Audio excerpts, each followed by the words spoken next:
ಗೌರವಾನ್ವಿತ ಹಿರಿಯ ಶ್ರೇಣಿ ಸಿವಿಲ್ ನ್ಯಾಯಾಧೀಶರು ಬಹಳ ಸೊಗಸಾಗಿ ನಿಮಗೆ ದೃಷ್ಟಾಂತಗಳ ಸಮೇತ ಕಾಯ್ದೆಯ ಒಳತಿರುಳುಗಳನ್ನು PTCL ಕಾಯ್ದೆ ಆಗಿರ್ಬೋದು, ಪ್ರೊಟೆಕ್ಷನ್ ಆಫ್ ಸಿವಿಲ್ ರೈಟ್ಸ್ ಆಗಿರ್ಬೋದು, ಅವೆಲ್ಲವುಗಳ ವಿಚಾರಗಳಲ್ಲಿ ಪ್ರಾಯೋಗಿಕಾತ್ಮಕವಾಗಿ ಪ್ರಕರಣಗಳು ಕೋರ್ಟ್ನೊಳಗೆ ಬಂದಾಗ ಏನು ಪರಿಸ್ಥಿತಿಗಳು ನಿರ್ಮಾಣ ಆಗ್ತದ, ಏನು ಪರಿಹಾರಗಳು ಉಂಟು, ಎಲ್ಲವುಗಳ ಬಗ್ಗೆ ಸುವಿಸ್ತಾರವಾಗಿ ಹೇಳಿದ್ದಾರೆ. ಹಾಗೆ ನಮ್ಮ ಸಹೋದರಿ ಮೇಡಮ್ ವಾಣಿ ಮೇಡಮ್ರು ನಿಮಗೂ ಕೂಡ ಎಲ್ಲ ಅಚ್ಚುಕಟ್ಟಾಗಿ ಈ ಪ್ರೊಟೆಕ್ಷನ್ ಆಫ್ ಸಿವಿಲ್ ರೈಟ್ಸು 1955ರಿಂದ ಸಾಗಿ ಬಂದು 1972-76ರ ನಂತರ ಅದರ ತಿದ್ದುಪಡಿಗಳನ್ನು ಪಡೆದುಕೊಂಡು ಅದು ಪರಿಪಕ್ವವಾದಂಥ ಕಾಯ್ದೆಯಾಗಿ ಜನರ ಒಂದು ಸಾಮಾನ್ಯ ಹಕ್ಕುಗಳ ಸಂರಕ್ಷಣೆಗೋಸ್ಕರ ಕೆಲಸಗಳನ್ನು ಮಾಡ್ತಕ್ಕಂಥ ಕಾಯ್ದೆಗಳು ಆಗಿದ್ದಾವೆ. ಯಾರು ಅಸ್ಪೃಶ್ಯತೆಗೆ ಒಳಗಾಗ್ತಾರೆ, ಅದನ್ನು ಯಾರು ಪ್ರಾಕ್ಟೀಸ್ ಮಾಡ್ತಾರೆ, ಅವರನ್ನು ಶಿಕ್ಷಿಸುವಂತಹ ಒಂದು ಅಪರಾಧಿಕ ಸ್ವರೂಪದ ಕಾಯ್ದೆಗಳನ್ನಾಗಿ ಅವುಗಳನ್ನು ಮಾಡಿ ಆ ಜನರನ್ನು ಶಿಕ್ಷಿಸಲಿಕ್ಕೆ ಆ ಕಾಯ್ದೆಗಳನ್ನು ಬಿಡ್ತಾರೆ. 1 ತಿಂಗಳಿಂದ 6 ತಿಂಗಳವರೆಗೆ ಪನಿಷ್ಮೆಂಟ್ಗಳನ್ನು ಫಿಕ್ಸ್ ಮಾಡ್ತಾರೆ. 500ರಿಂದ 1000ವರೆಗೆ ಪನಿಷ್ಮೆಂಟನ್ನು ದಂಡವನ್ನು ವಿಧಿಸಲಿಕ್ಕೆ ವ್ಯವಸ್ಥೆಯನ್ನು ಮಾಡ್ತಾರೆ. ಪುನಃ ರಿಪೀಟ್ ಆದರೆ ಸೆಕೆಂಡ್ ಟೈಮ್, ಥರ್ಡ್ ಟೈಮ್ ಹಿಂಗೇನಾರು ಆದರೆ ಅದು ಮತ್ತೆ ಪನಿಷ್ಮೆಂಟು ಹೆಚ್ಚಿಗೆ ಆಗ್ತಾ ಹೋಗ್ತದೆ.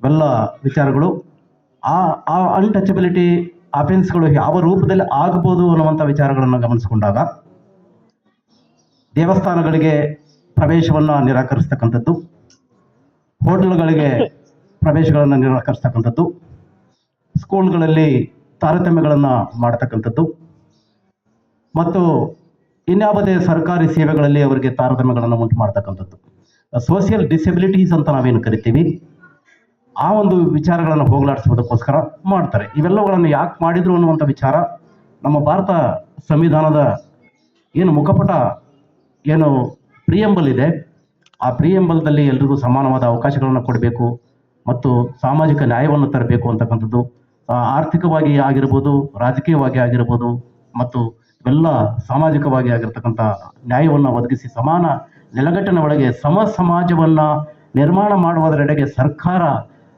ಒಂದರ ನಂತರ ಒಂದರಂತೆ ಬದ್ಧವಾಗಿ ಆ ಕಾನೂನುಗಳನ್ನು ಮಾಡ್ತಾ ಅವರ ಹಕ್ಕುಗಳ ಸಂರಕ್ಷಣೆಗೋಸ್ಕರ ಕಟಿಬದ್ಧವಾಗಿ ಸಂವಿಧಾನದ ಆಶೋತ್ತರಗಳನ್ನು ಅವುಗಳನ್ನು ಸಾಕಾರಗೊಳಿಸಲಿಕ್ಕೆ ಪ್ರಯತ್ನ ಪಟ್ಟಿರ್ತಕ್ಕಂಥದ್ದು ಉಂಟು.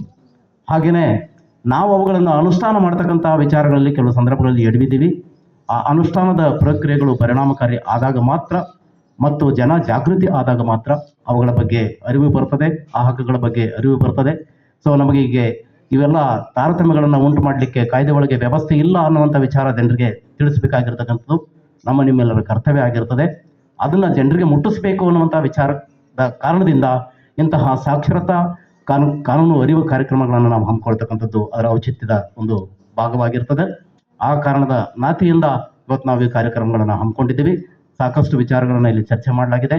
ಸೊ ಹಾಗಾಗಿ ನಾನು ಹೆಚ್ಚಿನ ಸಮಯವನ್ನು ತೆಗೆದುಕೊಳ್ಳೋಕೆ ಹೋಗೋದಿಲ್ಲ.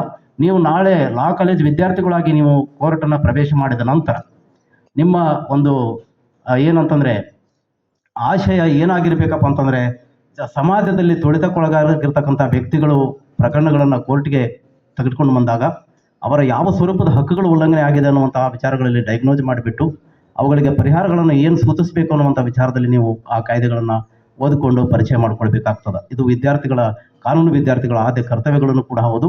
ನಾಳೆ ನೀವು ಜಡ್ಜಸ್ ಆಗ್ತಕ್ಕಂಥವ್ರು, ನಾಳೆ ಒಳ್ಳೆ ಹಿರಿಯ ವಕೀಲರು ಆಗ್ತಕ್ಕಂಥವ್ರು, ನೀವು ಆ ಸಮಾಜದಲ್ಲಿ ಆ ಒಂದು ಕಾನೂನು ವೃತ್ತಿ ಒಳಗೆ ಇರಬೇಕಪ್ಪ ಅಂತಂತಂದ್ರೆ ಈ ಎಲ್ಲ ಕಾಯ್ದೆಗಳನ್ನು ನಾವು ತಿಳ್ಕೊಳ್ಬೇಕಾಗ್ತದೆ. ಸೊ ಹಾಗಾಗಿ ಕೇವಲ ನಾವು PNS ಓದಿದರೆ ಸಾಕು, BNSS ಓದಿದರೆ ಸಾಕು, CPC ಓದಿದರೆ ಸಾಕು, ಮತ್ತು ಇನ್ನೊಂದು ಯಾವುದೋ ಒಂದು ಕಾಂಟ್ರಾಕ್ಟ್ ಓದಿದರೆ ಸಾಕು ಅನ್ನುವಂಥ ವಿಚಾರದಲ್ಲಿ ಏನಾದರೂ ಮನೋಭಾವನೆಗಳನ್ನು ಇಟ್ಕೊಂಡ್ರೆ ಅದರ ಆಚೆ ನೀವು ಬರಬೇಕಾಗ್ತದೆ. Extra territoriality of your knowledge ಏನಪ್ಪ ಅಂತಂದ್ರೆ should be expanded so that ಏನಂತಂದರೆ you will the ensure the poor sections of the society with some guidance and some safety walls that are provided under the legal system. ಅವರಿಗೆ ಕೊಟ್ಟಿರ್ತಕ್ಕಂಥ ಸಂರಕ್ಷಣಾತ್ಮಕ ವಾಲ್ಗಳು ಒಂದಲ್ಲ 18 ರಕ್ಷಣಾತ್ಮಕ ಗೋಡೆಗಳನ್ನು ಕಾಯ್ದೆಗಳಿಗೆ ಕೊಟ್ಟಿದ್ದಾರೆ.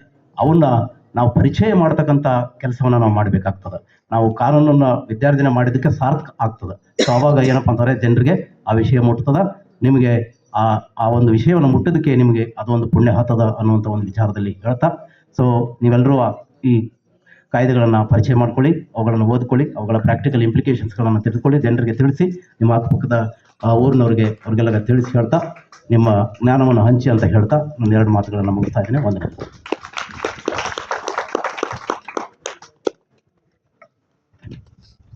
ಕಾನೂನು ವಿದ್ಯಾರ್ಥಿಗಳಿಗೆ ಇರತಕ್ಕಂಥ ಜವಾಬ್ದಾರಿಗಳ ಬಗ್ಗೆ ನೆನಪಿಸಿಕೊಟ್ಟಿರ್ತಕ್ಕಂಥ ಸರ್ ಅವರಿಗೆ ತುಂಬ ಹೃದಯದ ಧನ್ಯವಾದಗಳು.